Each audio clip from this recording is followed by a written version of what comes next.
É uma história chinesa que a moça se casou, não é? E o rapaz levou a noiva, então, para morar na casa da sogra. E, naturalmente, a sogra deve ter começado a influenciar no casamento, né? É muito comum acontecer isso, principalmente se mora junto. E ela foi se antipatizando com a sogra, de tal forma que ela já não aguentava mais. Aí ela procurou um sábio para que ele pudesse dar uma solução. Aí o sábio falou: não, eu tenho uma solução. Você está com muito ódio da sogra, né? Então nós vamos fazer o seguinte: eu tenho umas ervas aqui, essas ervas são venenosas. Então você vai matar a sua sogra. Só que você tem que tomar cuidado, porque senão depois você vai ser incriminada, porque você mora junto com ela. Então você trata ela muito bem, dá carinho para ela, e você dá esse chá todos os dias para ela. E assim ela começou a fazer. Ela começou a tratar a sua sogra bem, né? E dar o chá e tal, etc. E quanto mais chá ela dava, mais ela falava: puxa vida, minha sogra agora está me amando, não é? Ela não é tão ruim quanto eu pensava, ela está me amando, né? E parece que esse chá está melhorando ela. Mas que coisa, está um negócio esquisito, não é? E aí, num determinado momento, que o sábio disse que, determinado tempo, a sogra ia morrer. E ela, então, ficou preocupada. Poxa, mas eu não quero agora que a minha sogra morra, né? Eu estou vendo que ela é uma pessoa boa. E voltou lá no sábio. E falou: olha, aconteceu isso, né? Que o senhor mandou eu fazer e eu estou gostando dela. Eu vi que ela não é uma pessoa má. Aí o sábio disse para ela: olha, na verdade aquelas ervas, elas fortificavam, não eram venenosas. Porque eu sabia perfeitamente que se você mantivesse um amor para com ela, ela iria também te amar. É isso, é a história. Então, às vezes, nós desentendemos com uma pessoa pequenas coisas, e aí ficamos de mal, não é? Isso acontece muito em família. E aquilo, passa-se o tempo, aí cresce, as pessoas não sabem nem por que ficou de mal, não é? Mas ficou, e vai ficando. E tem outra história também interessante, que é a história de dois irmãos. Esses dois irmãos, eles receberam de herança uma grande fazenda. E como eram dois irmãos, foi dividida a fazenda ao meio e a divisa da fazenda era um riacho. E eles casaram, né? Criaram filhos e tal, e foi crescendo as duas famílias, né? E muito grande, naquela época era muito grande as famílias, e ali viviam harmonicamente de tal forma que parecia uma só família. Porque como eram as fazendas muito próximas, né? As duas casas, tinha só esse riacho que dividia, eles viviam em harmonia. Mas um determinado dia lá, o irmão mais velho se chateou com o irmão mais novo, não é? E falou que não queria mais falar com ele. E, naturalmente, se o patriarca faz isso, os filhos vão atrás. Ou seja, eles foram impedidos de se relacionarem, não é? Os primos que se relacionavam e tal. E aí começou as duas fazendas, então, ficar lá com as famílias sem se relacionar mais, não é? E um dia apareceu um carpinteiro na fazenda do irmão mais velho, se colocando à disposição o seu trabalho. E disse para ele: olha, eu estou aqui para fazer qualquer serviço.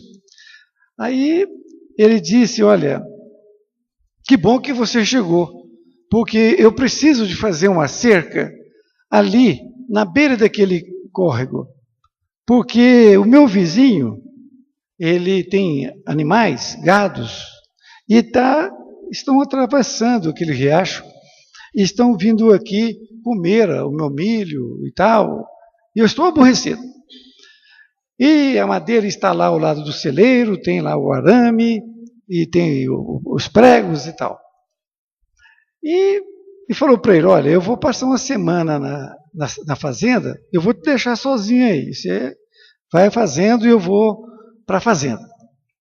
Passaram uma semana, aí quando ele chegou de carro com a família, lá do alto ele avistou, mas ele não viu a cerca. Ele ficou bravo, será que o sujeito foi embora, né? E aí quando ele vê, o carpinteiro tinha construído uma ponte, ao invés da cerca. E naquele momento que ele estava já descendo com a sua família de carro, o seu irmão atravessou a ponte com a sua família. E já foi logo abraçando ele e pedindo desculpas, né? E a família começou a chorar então, não é? O tempo perdido, não é? O tempo perdido ali com aquela pequena desavença e que ali o carpinteiro é que fez a ponte. Essa história nós temos que levar para as pessoas, porque qual que é a moral da história? A moral da história é o seguinte, que nas nossas famílias não são perfeitas. Nenhuma família é perfeita, não é? Mas nós temos que fazer a nossa parte dentro da nossa família, em primeiro lugar. E então, que nós sejamos pontes e não cercas. Ou seja, que nós possamos deixar uma pessoa conduzir com a outra, ligar uma pessoa na outra através da ponte, e não uma cerca que faz barreiras. Então, se uma pessoa da família, ou um amigo, qualquer pessoa, vier trazer para você alguma desavença que houve com outra pessoa, não coloque mais fogo na fogueira, né? Mais combustível. Que você seja o quê? Uma ponte, tentando juntar as duas criaturas e não tentando fazer barreiras. A história das três peneiras já foi dito aqui algumas vezes, mas nunca é demais nós lembrarmos. Vocês sabem que na fazenda existe 3 tipos de peneiras, não é? A mais grossa é a feijão, tá certo? Tem uma malha mais grossa, né?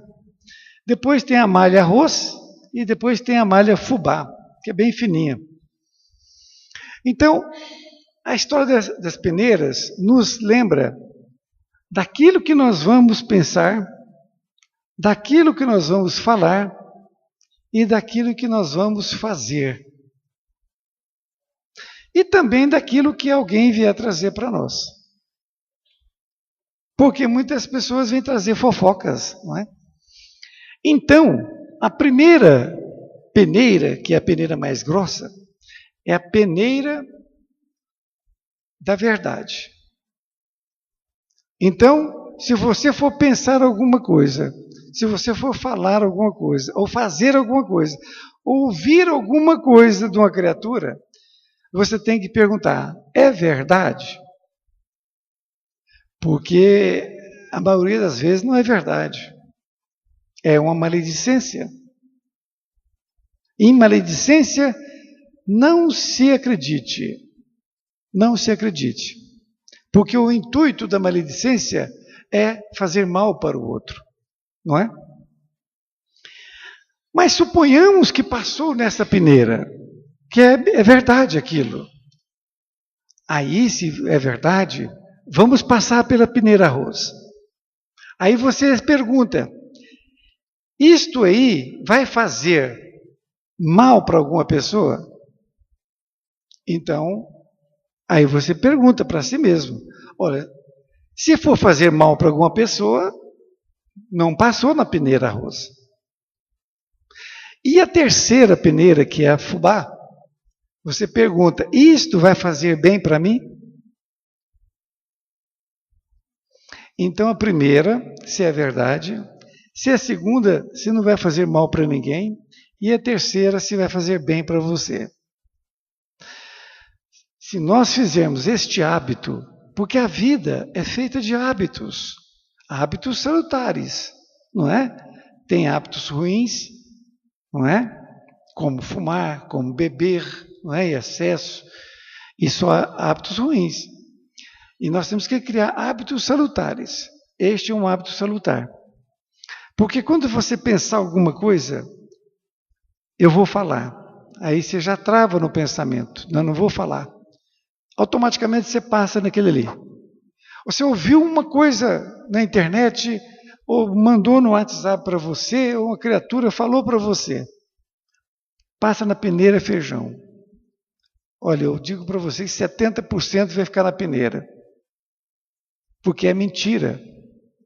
Então, não fale e nem passe para frente. Porque quando você pega uma mentira e passa para frente, você está colocando o seu nome. Não importa quem mandou, importa você que mandou. Então, nós temos que tomar muito cuidado com o WhatsApp, aquilo que nós estamos mandando. Tá certo? Da mesma forma, a peneira arroz e a fubá. O que importa é que nós vamos deixando de falar muitas coisas, deixando de passar muitas coisas para frente, quando nós passamos pelas 3 peneiras. Nós temos uma outra coisa interessante, e da mesma forma ouvir, não é? Se a pessoa for falar para você alguma coisa, passa também nas 3 peneiras. Você não precisa falar para ela, não, você não fala. Não, você passa, deixa ela falar. É interessante as pessoas que gostam de fazer fofoca, porque se vai fazer uma fofoca com você, você ouve. E você não fala nada, absolutamente nada. Nem sim, nem não. A segunda vez ela volta, mas a terceira eu tenho certeza que ela não vai voltar. Por quê? Porque não encontrou ressonância. Não é? Ou seja, você não deu guarida para ela continuar falando mal da vida alheia, por exemplo. A história da cachorra e do Chico Xavier, nós já contamos aqui, mas nunca é demais nós lembrarmos, porque é um ensinamento extraordinário. O Chico tinha uma cachorra que ela não movia com as pernas traseiras. Hoje até move, né? Já põe as rodinhas. E essa cachorra não se sabe se ela foi atropelada ou se ela, de nascença, ela não movia com as pernas traseiras. Com as patas, né? Melhor dizendo. E aquilo dava um trabalho muito grande para o Chico, porque ele tinha que chegar à noite do centro espírita, ia dar comida para a cachorra, aí tirava lá o cobertor que ela dormia, os jornais, e tirava as fezes, dava água, enfim. Era um trabalho enorme. E num dia a cachorra morreu. A cachorra morreu e o Chico diz a história que o Chico chegou lá, ela estava esperando ele chegar para morrer. Quando ele olhou para ela olhou para ele, né, com aquele olhar de despedida e morreu. E ele chorou muito e tal. Passou o tempo. O tempo passou e certa vez a irmã do Chico foi visitá-lo, né, lá em Uberaba. E aí chegou para ele e falou, Chico, você lembra daquela cachorra que não andava, que você tinha? Mas claro que eu lembro, como que eu vou esquecer daquela cachorra? Gostava muito dela. Pois é, Chico, ela não morreu de morte natural, não. Não? Como não? A sua vizinha deu veneno para ela morrer. Mas como ela fez isso? Ela não podia ter feito isso. Ela fez aquilo de pena de você, Chico. Mas não pode. E o Chico então ficou triste, né? E ficou com uma certa mágoa no coração. E aí, um dia passa, outro dia passa. Aí o Chico estava lá sentado. O Emmanuel, que era o seu mentor, chega para ele e fala: Chico, qual que é o problema? Ah, é a minha cachorra e tal. Contou a história para ele como se ele não soubesse. Ele falou assim: Chico, isso que você está sentindo está atrapalhando. Você viu que eu não vim para nós fazermos a psicografia, os livros nossos estão parados. E com essa mágoa que você está no coração, nós não vamos fazer nada, não. Aí, mas e o que eu tenho que fazer? Né? Perguntou o Chico. Chico, você tem que procurar saber o que a sua vizinha está mais querendo. Uma coisa material. E você compra para ela de presente. Mas que é isso, Emmanuel? Ela faz um mal para mim, eu vou lá fazer um bem para ela. Não sou eu que estou falando. É Jesus Cristo. Eu só estou passando o que Ele nos ensinou. Bom, passou um dia, aí o Chico aceitou, porque ele era muito concordado. Procurou saber, ela queria uma máquina de costura. E uma máquina de costura, Eugênia, ela começou a Singer, né? Ela começou a ser montada no Brasil. Era cara, muito cara, não era barato. E ele foi lá, no centro da cidade, e comprou a máquina de costura. Não sei quantas prestações, né? Porque ele ganhava um salário pequeno. E comprou essa máquina de costura. E um dia, quando o Chico estava chegando, né? A máquina já tinha chegado. E a vizinha foi correndo para o lado dele e abraçou ele. Aí ele abraçou ela. Naquele momento, dissipou toda a mágoa que o Chico tinha. Então, se você tiver uma desavença com alguma pessoa, você dá um presente para ela. Não é minha a ideia, não é do Chico, não é de Emmanuel, é de Jesus Cristo. Porque se você der um presente para ela, você vai cortar toda aquela energia negativa que ele tem para com você. Foi muito bom estar com vocês. Espero que as lições que nós colocamos aqui hoje, que servem para mim, para todos vocês, que vocês possam fazer isto em suas casas, em primeiro lugar. E depois passem para as pessoas, não é? As histórias, para que eles possam também trabalhar isto, trabalhar o seu interior, para que nós possamos sermos pessoas que possamos dizer, nós somos cristãos, porque nós estamos fazendo o que está escrito no Evangelho de Jesus. E nós seremos melhores pessoas, um pouquinho a cada dia, não é? Sem querer sermos anjos, que seremos, mas está um pouco mais à frente. Muito obrigado por ter vindo e vão com Deus.